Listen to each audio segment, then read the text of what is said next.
With each passing year, the NBA seems to put more and more of an emphasis on the three-pointer and the layup and taking away the middle part of the court entirely, removing the three-level scoring aspect of the game. Welcome back to State of the Association. I'm your host, Nash Roberts, and today we are talking about the NBA's lost art, the mid-range. To truly analyze the decline of the mid-range, we have to start with what would inevitably replace it, the three-point line. When the three-point line first came to the league, it was seen more as a novelty, as a gimmick, and not something that could really be relied on to win games. Teams hardly took any threes, hardly any at all, and the NBA had to make multiple changes to the length of the three-point line and how close it was to the basket to even encourage teams to take shots from there. And as time goes on, we do see teams start to use it more. Not much at this point, but a little bit more. Teams like the Larry Bird-led Boston Celtics. Modern NBA fans love to project on Larry Bird and say that he would have been a great high-volume three-point shooter in today's era. And that is a reflection of, at the time, he was the guy that was really being the first one to take these shots. And it wasn't many a game.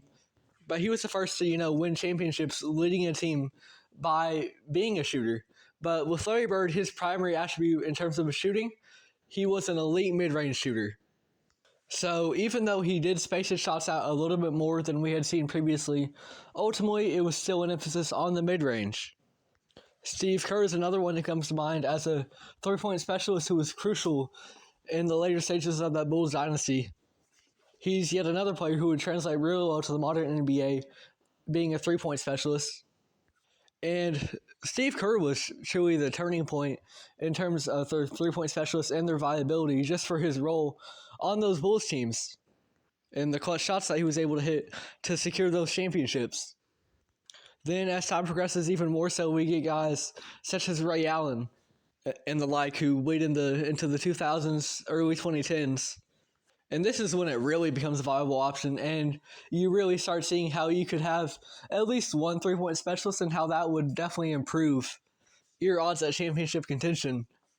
In 2008, the Boston Celtics, their championship team had a big three, and one member of that, he was a three-point specialist, Ray Allen. So that really shows the viability of having a three-point specialist as not just a role player, like in the vein of Steve Kerr, but also having one be a crucial part of your team and be a top three option there. And we see teams around the league just take more and more threes. And then one man comes into the NBA, Wardell Stephen Curry.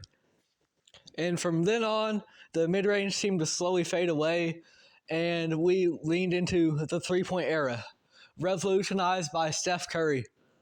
Without a doubt, the greatest shooter in NBA history. Not only would he take close threes, ones right by the arc, he would step back even further to get additional space because he had the confidence that he could hit those shots, and he did. And it led the Warriors to major success.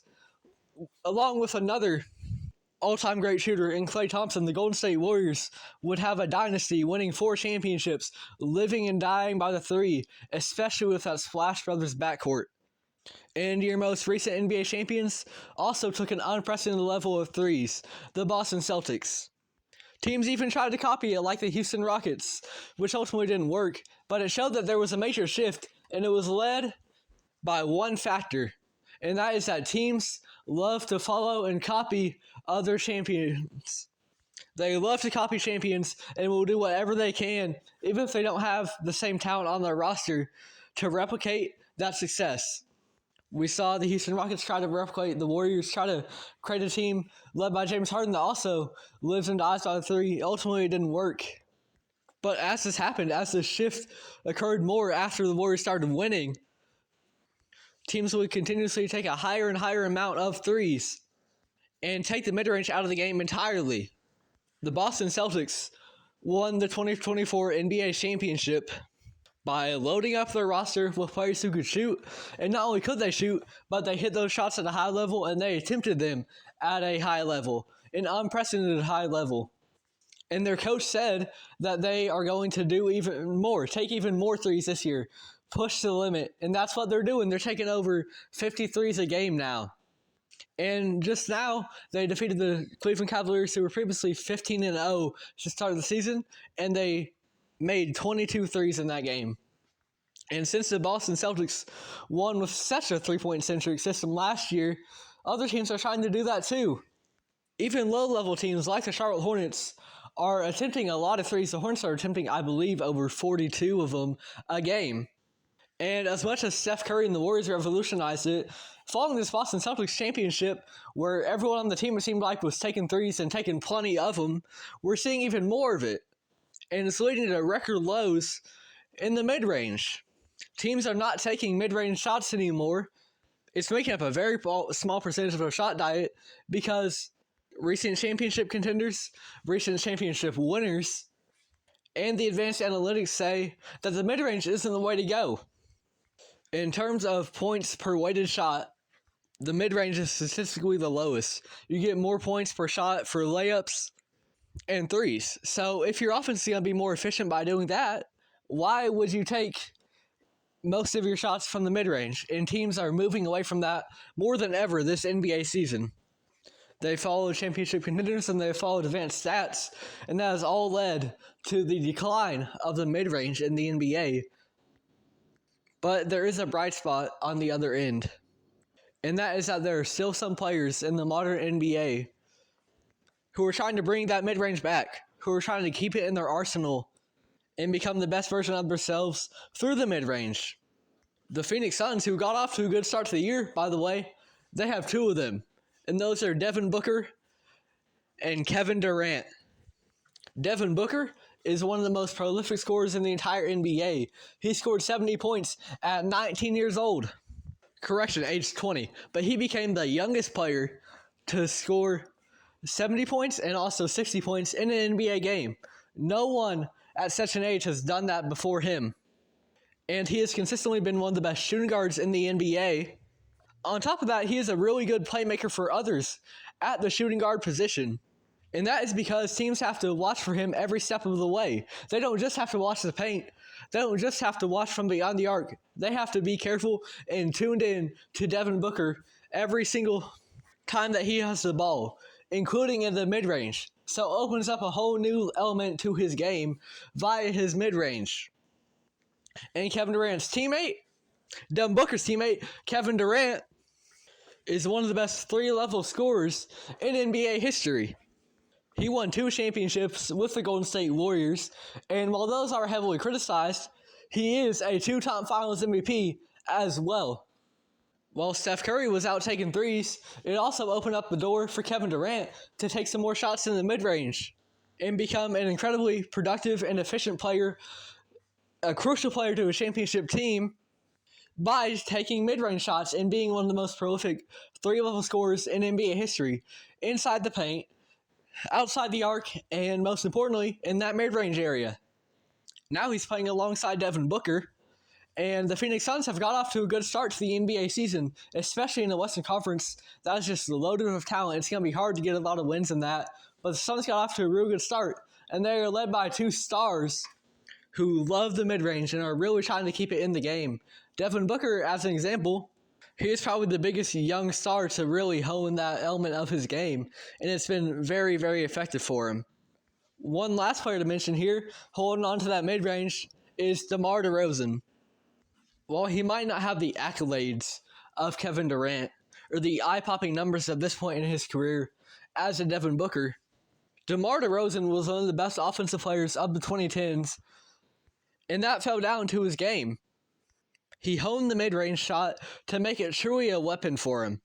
As the league continued to slowly shift away from that shot, DeMar Derozan, he continued to keep it in his diet and increase his volume.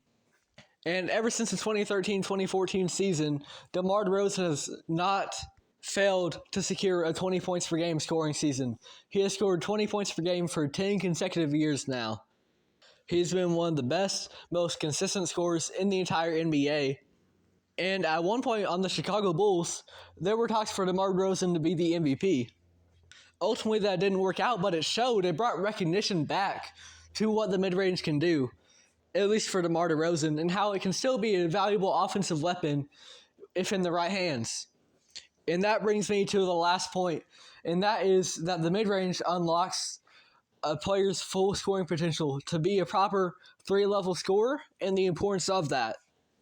Because as the league shifts to more and more threes and more layups, it takes away an element from the game. It takes away that mid-range, and teams don't necessarily look to defend that as much.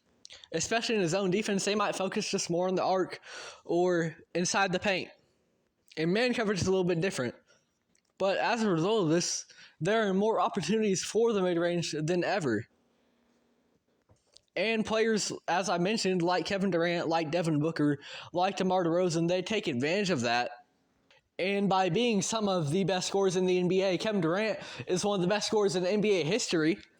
Devin Booker, one of the best shooting guards in the entire NBA. By taking advantage of that spacing and honing their mid-range shot, they have shown that it can be a viable option to be a top scorer in this league. In fact, it's arguably the best option.